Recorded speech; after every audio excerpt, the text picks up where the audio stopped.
આમ જોવા જઈએ તો દરેક ઘટનામાં કોઈ એક વ્યક્તિ જવાબદાર હોતું જ નથી, પણ છતાંય અલ્ટિમેટ જવાબદાર ઘણા બધા માણસો હોય છે.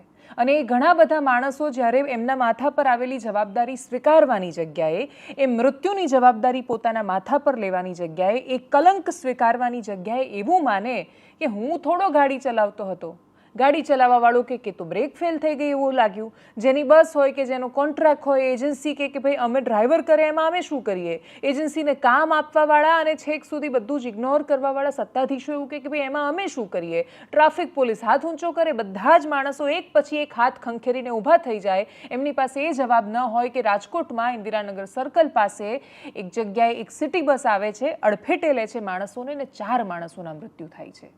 કોણ જવાબદાર? કંડક્ટર આવીને એવું કહે છે કે ડ્રાઈવરે ખૂબ પ્રયત્ન કર્યો પણ બ્રેક ફેલ થઈ ગયેલી હતી અને એટલે બ્રેક જ ન વાગી, એના કારણે આ ઘટના થઈ.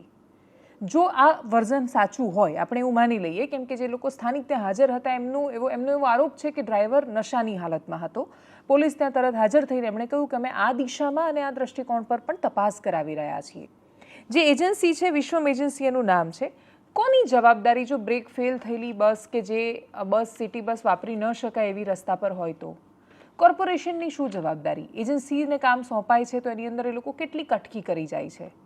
દરેક પાસાને તમે જોશો, ટ્રાફિકનું નિયમ, સંચાલન, રસ્તા પર ઊભેલા લોકો, રોડની પરિસ્થિતિ, રોડ માટે રોડ યુસેજ પરમિશન હોય છે, જેમ બીયુ હોય, આરયુ હોય, તો એ આરયુ છે કે કેમ?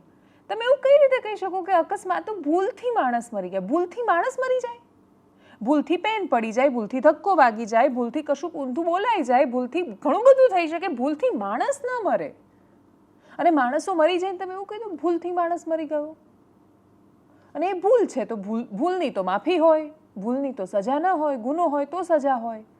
અકસ્માત, દરેક અકસ્માત નથી હોતો, એ એક્સિડન્ટલી ભૂલથી થઈ ગયો. ભૂલથી માણસો ન મરે એના માટે તો એક આખી સ્ટ્રેટેજી ગોઠવાય છે. દરરોજ આપણે બધા જ નસીબના જોરે જીવતા છીએ. તમે રસ્તા પર થતી ઘટનાઓ, આજુબાજુમાં આપણું વર્તન, સામેવાળાનું વર્તન, બધાને જ્યારે આમ કોઈ દિવસ શાંતિથી સીસીટીવી તમે આપણે પોતે કેવી રીતે ગાડી ચલાવીએ છીએ જોવા જઈએ તો એ આપણને સમજાય કે આપણે બધા જ નસીબના જોરે જીવતા છીએ અને કાં તો નસીબના જોરે આરોપી નથી બનેલા. બાકી જે દિવસે તમારો પગ એક્સિલેટર પર આમ જોરથી જાય છે એ દિવસે તમે સંભાવના ઊભી કરો છો એક અકસ્માત થવાની. જે દિવસે તમે હદથી બહાર, નિયમોની બહાર, પરિસ્થિતિને અનુકૂળ ન રહીને બેફામ રીતે ડ્રાઇવિંગ કરી રહ્યા છો, કંટ્રોલની બહાર ગાડી તમારી જઈ રહી છે, જ્યારે એવું માનીને કે 200ની સ્પીડ પર હશે તો અમે કંટ્રોલ કરી દઈશું.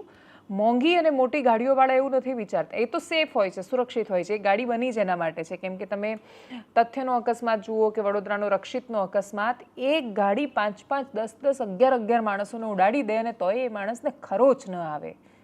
એ ગાડીઓ બનાવવાવાળાને સલામ, એટલા માટે એ લોકો કરોડ રૂપિયા લેતા હોય છે ગાડીના. આપણને ક્યારેક થાય કે આ કરોડ રૂપિયાની કેવી ગાડી આવતી હશે.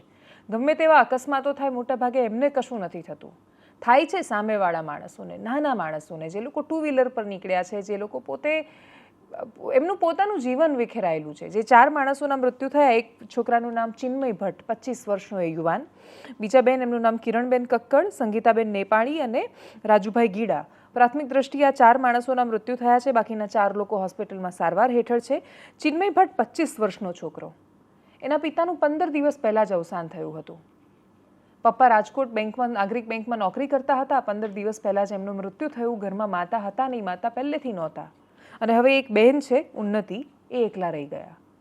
25 વર્ષનો એક છોકરો પિતાને ગુમાવ્યા પછી પોતાના 25 વર્ષના ભાઈને ગુમાવવું, એ બેન માટે શું પરિસ્થિતિ હોય? એ તો કાંડું શોધતી રહે આખી જિંદગી કે ભાઈ મારો ભાઈ મને કોઈક દિવસ પાછો મળી જાય. ન પિતા રહ્યા, ન માતા રહ્યા, ન ભાઈ રહે. જ્યારે આજુબાજુ કોઈ સંબંધી જ ન રહે જીવનમાં, એ કેટલી કરુણ અવસ્થા પેદા થાય. કિરણબેન સ્વિમિંગ માટે નીકળ્યા હતા વહુ સાથે, સંગીતાબેન, રાજુભાઈ, આ દરેક લોકોના જ્યારે જોઈએ ત્યારે એ લોકો જ્યારે નીકળે છે ઘરેથી, કલ્પના નથી હોતી કે ક્યારેય પાછા નહીં આવે. જેટલા આજુબાજુના માણસો હશે કે વિસ્તારમાં રહેતા હશે, બધાએ પોતાના પરિવારનો સંપર્ક કર્યો હશે એ ઘટના પછી. પણ એ હાશ તો બહુ જ ખતરનાક છે કે આપણને એવું લાગે કે આપણા પરિવારના બધા જ લોકો સુરક્ષિત છે એટલે આપણને થોડીક રાહત થાય, પણ આપણે એ વિચાર ચૂકી જઈએ કે જેનું ગયું છે એને શું થતું હશે. સત્તાધીશો ભૂલી જાય છે પગરખામાં પગ મૂકવાનું, કેમ કે એમની પહેલી જવાબદારી બને છે. એમનો પ્રયત્ન હોય છે ફટાફટ ડેમેજ કંટ્રોલ કરો, આપણી ઇમેજ ખરાબ ન થાય એનું ધ્યાન રાખો, કેમ કે આપણા માટે તો ઇમેજ મહત્વની છે. ઘટનાઓ તો થશે ને જશે, માણસો તો આવશે, જશે, મરશે. આપણા માટે મહત્વની ઇમેજ છે, એટલે રાજકોટના સત્તાધીશોને પણ બહુ સ્વાભાવિક રીતે પહેલી ચિંતા એ હતી કે ભાઈ ઇમેજ સરસ રહેવી જોઈએ. ટીઆરપી પછી આપણે કેવી ઇમેજ ચમકાવી દીધી, એવી રીતે આવી. આ તો બહુ ટીઆરપીની સરખામણીએ તો બહુ નાની ઘટના છે. ઇમેજ ચમકેલી રહેવી જોઈએ ને એટલે જ 15 લાખ રૂપિયાનું એલાન કરી દીધું. પ્રાથમિક દ્રષ્ટિએ ત્યાં જે પ્રતિક્રિયાઓ સામે આવી, કરીએ એના પર નજર.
ઝડપ વિચાર કરવો જોઈએ. વિચાર દારૂ પીવે ને આવી રીતે તમે ગમે તેને મારી નાખો, તમારું કાંઈ નહીં થાય.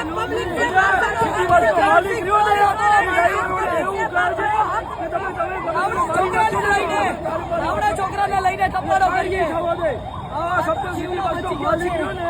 અત્યારે એવી રીતે કહે છે ડ્રાઈવરોને કે તમે ગમે તેને મારી નાખશો ને અને ભાગી જાજો, પછી તમારું કાંઈ નહીં થાય. એટલે સિટી બસ વાળા ડ્રાઈવરો હાલતા ને ચાલતા ગમે તેને મારી નાખે છે.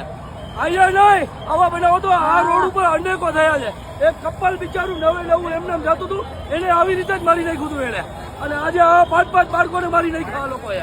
ટ્રાફિક શાખામાં અનેક વાર રજૂઆત કરી છે કે સિટી બસ છે, આ બીઆરટી બસ છે ને, એને સિગ્નલ ખુલ્લું ન હોય એમ છતાં મને અમારા બાપનો રોડ છે અને બીજાની સિગ્નલ ખુલ્લું હોય અને એનું સિગ્નલ બંધ હોય તો હેલા જાય છે.